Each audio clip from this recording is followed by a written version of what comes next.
ဖေဖော်ဝါရီလ2025မှာကျွန်တော် software developer တော်တော်များများကိုထိတ်လန့်သွားစေတဲ့အရာတစ်ခုဖြစ်ပေါ်ခဲ့ပါတယ်။အဲ့ဒါကတော့စာလေး2ကြောင်း3ကြောင်းရေးလိုက်ရုံနဲ့ကိုလိုချင်တဲ့ functionality တွေကို AI ကနေအစအဆုံးကုတ်ကိုရေးပေးတဲ့ coding နည်းလမ်းတစ်မျိုးပဲဖြစ်ပါတယ်။အဲ့ဒါကို vibe coding လို့ခေါ်ပါတယ်။အဲ့ဒါကကျွန်တော် software developer တွေအတွက်စိုးရိမ်စရာတစ်ခုလား။အနာဂတ်မှာရောကျွန်တော်တို့လို software development industry မှာလှုပ်နေတဲ့ဒီ developer တွေစား AI ကအစားထိုးရမှာဆိုတဲ့အကြောင်းအရာကိုပြပြပေးသွားမှာပဲဖြစ်ပါတယ်။အားလုံးပဲမင်္ဂလာပါ။ Game Maker မြန်မာအနေနဲ့ပြန်လည်ကြိုဆိုလိုက်ပါတယ်။ဒီဗီဒီယိုမှာလွန်ခဲ့တဲ့လတွေတုန်းက programming လောကကိုရိုက်ခတ်သွားစေခဲ့တဲ့ vibe coding နဲ့ AI ကတကယ်ပဲကျွန်တော်တို့လို developer တွေကိုအနာဂတ်မှာအစားထိုးရမှာဆိုတဲ့အကြောင်းအရာကိုပြပြပေးသွားမှာပဲဖြစ်ပါတယ်။ vibe coding ဆိုတာကတော့ software နဲ့ digital product တွေကို develop လုပ်နေရမှာ AI ကိုကဘာလိုချင်နေဆိုတဲ့ဟာကိုစာလေး2ကြောင်း3ကြောင်းလောက်ရေးလိုက်ရုံနဲ့ AI က code တွေကိုအကုန်ရေးပေးသွားတဲ့နည်းလမ်းတစ်ခုပဲဖြစ်ပါတယ်။အဲအကြောင်းကိုယ်တိုင်က code တွေကိုတစ်ကြောင်းချင်းစီထိုင်ရေးနေစရာမလိုပဲနဲ့ AI ကိုကဘာ functionality မျိုးလိုချင်တာလဲဘယ်လိုပြဿနာမျိုးဖြေရှင်းချင်တာလဲဆိုတာဟာကိုရေးပြလိုက်ရုံနဲ့ AI က technical ဘိုင်းတွေကိုအကုန်လုံးတာဝန်ယူပေးသွားတာပါ။ဒီမျိုးနည်းလမ်းမျိုးကို vibe coding လို့အမည်ပေးခဲ့တဲ့ Andre Karpathy ဆိုတဲ့ developer တစ်ယောက်ကလည်းသူလုပ်ချင်တဲ့အရာတွေကို plan နဲ့ပြီးလို့ရှိရင် AI ကိုပြောပြလိုက်တယ်။ AI ပြန်ရလာတဲ့ code တွေကိုသူက copy paste လုပ်ပြီးတော့သူ run နေတဲ့ program ထဲမှာပြန်ထည့်လိုက်မယ်ဆိုလို့ရှိရင်အလုပ်လုပ်ပါတယ်ဆိုပြီးတော့ပြောလာပါတယ်။အကယ်၍ error တွေနဲ့ကြုံတွေ့ခဲ့ရင်တော့မှအဲ့ဒီ error တွေကို AI ကိုပြန်ပြပြီးပြင်ခိုင်းနိုင်တယ်လို့လည်းပြောလာပါတယ်။ဒါကိုကြည့်ချင်အားဖြင့် programming နဲ့မရင်းနှီးတဲ့သူတွေတောင်မှ software digital product ကိုဖန်တီးနိုင်တဲ့အခြေအနေမှာရှိရလို့ပြောရပါမယ်။အဲ့တော့ vibe coding ကိုလူတိုင်းအသုံးချနိုင်တာဆိုတဲ့မေးခွန်းကိုဖြေဖို့အတွက်အခြေအနေပေါ်မူတည်ပြီးတော့သုံးလို့ရတယ်ပြောလို့ရတယ်လို့သုံးလို့မရဘူးဆိုလို့လည်းပြောလို့ရပါတယ်။အဲ့တော့ပထမဆုံးအနေနဲ့ကျွန်တော်တို့ vibe coding နဲ့ကိုယ်တိုင် manually ရေးရတဲ့ traditional coding ကြားမှာဘာတွေကွာခြားလဲဆိုတဲ့ဟာကိုအရင်ဆုံးနားလည်ရပါမယ်။ vibe coding ဆိုတာကဒီမျိုးကြီးရတဲ့ data set တွေနဲ့ train ထားတဲ့ AI model ကိုအသုံးချပြီး code ကိုရေးခိုင်းတဲ့အတွက်ကြောင့်တစ်ခါကြောက်ရှင်မြင့်မာပြီး complex ဖြစ်တဲ့ code တွေကိုပြန်ရနိုင်ပါတယ်။ပြီးတော့လည်းတစ်ခါကြောက်ရှင် AI hallucination chance ရှိတဲ့အတွက်ကြောင့် error တွေပါတဲ့ code တွေကိုလည်းပြန်ပြီးနိုင်ပါတယ်။အကယ်၍ကိုယ်တိုင်ကသာ programming fundamental တွေကိုနားလည်ထားမယ်ဆိုလို့ရှိရင်သူစီကပြန်ရလာတဲ့ code တွေကိုဘယ်လိုပြန်အသုံးချမှာလဲပြီးလို့ရှိရင်သူ့မှာပါတဲ့ error လေးတွေကိုဘယ်လိုပြန်ဖြေရှင်းမလဲဆိုတာကိုကိုယ်တိုင်ပြုပြင်လို့ရပါတယ်။ traditional coding မှာကျတော့ programming fundamental ဒီအခြေခံတွေကိုကိုယ်တိုင်ကနားလည်ထားမယ်ပြင်ကုတ်တစ်ကြောင်းချင်းစီကိုတေချာလေးရေးရတဲ့အတွက်ကြောင့်ကိုကဘယ်လိုအလုပ်လုပ်တာလဲဘယ်လိုမျိုးနေရာမျိုးမှာ error ကြုံလာလဲဆိုတာကိုကိုယ်တိုင်စမ်းစစ်နိုင်ပြီးတော့ပြင်ဆင်လို့ရပါတယ်။အဲအကြောင်း vibe coding နဲ့ development လုပ်တဲ့အခါကျလို့ရှိရင်လေသူပေးတဲ့ code တွေကိုကိုယ်တိုင်ကပြန်ပြီးဘယ်လိုအသုံးချရမလဲသူ့ထဲမှာရေးနေတဲ့ error ပါခဲ့လို့ရှိရင်လေကိုယ်တိုင်ကဘယ်လိုမျိုးပြန်ပြင်ပြီးတော့အသုံးချမလဲဆိုတာဟာကိုနားလည်ဖို့အတွက် programming ကိုသိထားရမယ်အပြင်လူတိုင်းအသုံးချတော့ဆိုရှင်နည်းနည်းခက်ခဲပါအောင်မယ်။နောက်ခုသိထားမှာကျွန်တော်တို့က AI ကိုအသုံးပြုနေတဲ့အတွက်ကြောင့်သူ့ကိုခိုင်းတဲ့ prompt လည်းကောင်းကောင်းရေးထားဖို့လိုအပ်ပါတယ်။ပြောချင်တာကကိုယ့်ရဲ့ prompt ကိုကောင်းကောင်းနဲ့သိချာမြေးထားဆိုလို့ရှိရင် AI စီကပြင်ရတဲ့ code ကလည်းညံ့နေမယ်ဆိုတာပါပဲ။အဲ့တော့ vibe coding ကကျွန်တော်တို့ developer တွေကိုအစားထိုးရမှာလား။အဲ့ဒါကတော့အခြေအနေပေါ်မူတည်ပါတယ်။ဒါမျိုး AI တွေကကျွန်တော်တို့ developer တွေအတွက်ကြောက်စရာတစ်ခုလို့မမြင်မဲနဲ့အသုံးချစရာတူ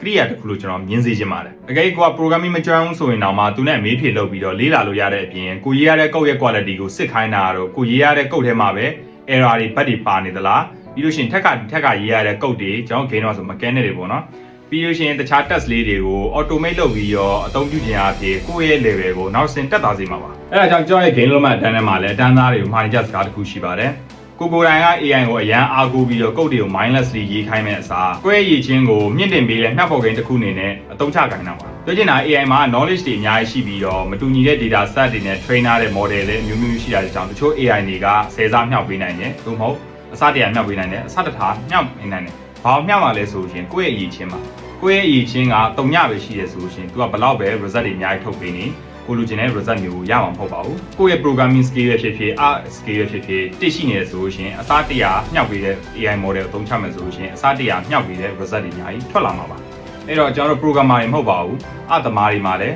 ကိုက art တွေကိုဘယ်လိုမျိုး concept တွေထုတ်ချင်လဲ AI နဲ့အများကြီးထုတ်ခိုင်းလိုက်အဲ့ဒါမှကိုယ့်ရဲ့ photoshop skill နဲ့ပြန်ပြီးတော့အပုံတွေ manipulate လုပ်ခိုင်းတာတို့ပြီးလို့ရှိရင် programming မှာလည်း code တွေရေးခိုင်းလိုက်တယ်အဲ့ချိန်မှာကိုယ့်ရဲ့ programming skill နဲ့ပြန်ပြီးတော့ပြုပြင်တာမျိုးတွေအများကြီးလုပ်လို့ရပါတယ်အဲ့အတွက်ကြောင့် AI ကိုအသုံးချမယ်ဆိုလို့ရှိရင်သူ့ကိုမျှဖို့ကိန်းနဲ့မြင်စေချင်ပြီးတော့ကိုယ့် skill အပြည့်အဝရှိနေဖို့လိုအပ်ပါတယ်အကယ်၍ကိုက programming အခြေခံတာမရှိနေဘူးဆိုလို့ရှိရင် AI ကရေးရတဲ့ code တွေထဲမှာ error မပါအောင်ထိုင်ပြီးတော့ဆူတောင်းနေရုံပဲရှိပါတယ် vibe coding ကိုအသုံးချပြီးတော့ကျွန်တော် gain တွေရောဖန်တီးလို့ရတာဟုတ်ကဲ့ရပါတယ်ကျွန်တော်တို့ gain တွေဖန်တီးတဲ့အခါကျတော့ရှင်ဒီ mechanic တသေးမမွားလေးတွေဒီ movement ရွှေ့ရဲ့ mechanic လေးပေါ့နော်ခုံတာပြီးတော့လွှားတာအဲ့အမျိုးတွေပြီးလို့ရှိရင်ကျွန်တော် gain တွေထဲမှာလုံးနေကြဖြစ်တဲ့ ဒီ system လေးတွေထည့်တာတို့ singleton pattern လေးတွေရေးတာလို့ဆိုလို့ရှိရင် AI နဲ့ကျွန်တော်တို့အသုံးချပြီးတော့ဒီမြန်ရေးလို့ရပါတယ်အကယ်၍ကိုယ့်ရဲ့ game project ထဲမှာလည်းဒီမျိုး bug တွေ error နဲ့ကြုံတွေ့တဲ့အချိန်ကြောင့်ရှင် AI နဲ့ဆွေးနွေးပြီးတော့ဘာတွေဆက်လုပ်သင့်လဲဆိုတဲ့ဟာကိုလုပ်လို့ရနိုင်တဲ့အတွက်ကြောင့်ကျွန်တော်တို့ game development လုပ်တဲ့အချိန်မှာလည်းအချိန်ကုန်သက်သာစေပြီးတော့မြန်တဲ့ result ထွက်စေပါတယ်နောက်ဆုံးအနေနဲ့အနာဂတ်မှာကျွန်တော်တို့လို developer တွေကို AI ကအစားထိုးရမှာလားဆိုတာထက်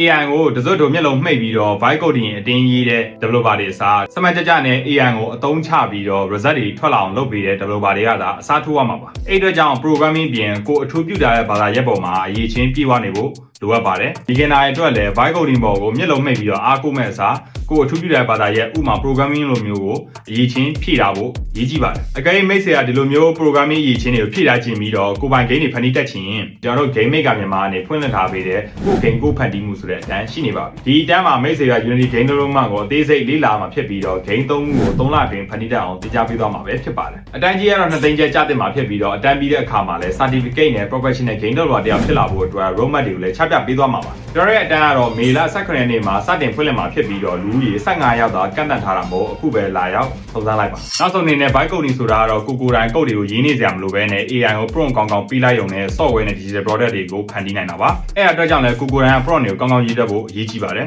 ဒီလိုမျိုး vibe coding လုပ်နေရင် error တွေပါလာလို့ရှိရင်ကိုတိုင်းကလည်း programming concept နဲ့မြင်းနှီးထားဆိုလို့ရှိရင်အခက်အခဲတွေကြုံတွေ့နိုင်တယ်လို့လူတိုင်းတော့လည်းအသုံးပြုဖို့ခက်ခဲနိုင်ပါသေးတယ်ကျွန်တော်အထင် AI ဆိုတာကတော့အနာဂတ်မှာ developer တွေအစားထိုးရမှာမဟုတ်ဘဲနဲ့ developer ရဲ့အနာဂတ်လို့ပြောရှင်ပုံမှန်ပါလိမ့်မယ်အဲ့ဒါကြောင့် AI ကအသုံးချနိုင်မယ်ဆိုလို့ရှိရင် result တွေကိုမြန်ဆန်ရနိုင်မယ်အပြင်အရေးသေးပိုင်းအောင်လည်းပို့ပြီးတော့ view size လာလို့ရမှာပါဒါကတော့ vibe coding အကြောင်းပါပဲဒီဗီဒီယိုကိုအဆုံးထိကြည့်ပြီးအတွက်အများကြီးကျေးဇူးတင်ပါတယ်ဗီဒီယိုကြိုက်နေတဲ့ဆိုလို့ရှိရင်လည်း like and share လေးလုပ်ခဲ့ပေးပါအောင်နောက်ဗီဒီယိုတွေမှာလည်းပြန်လည်ဆုံတွေ့ကြမယ် bye bye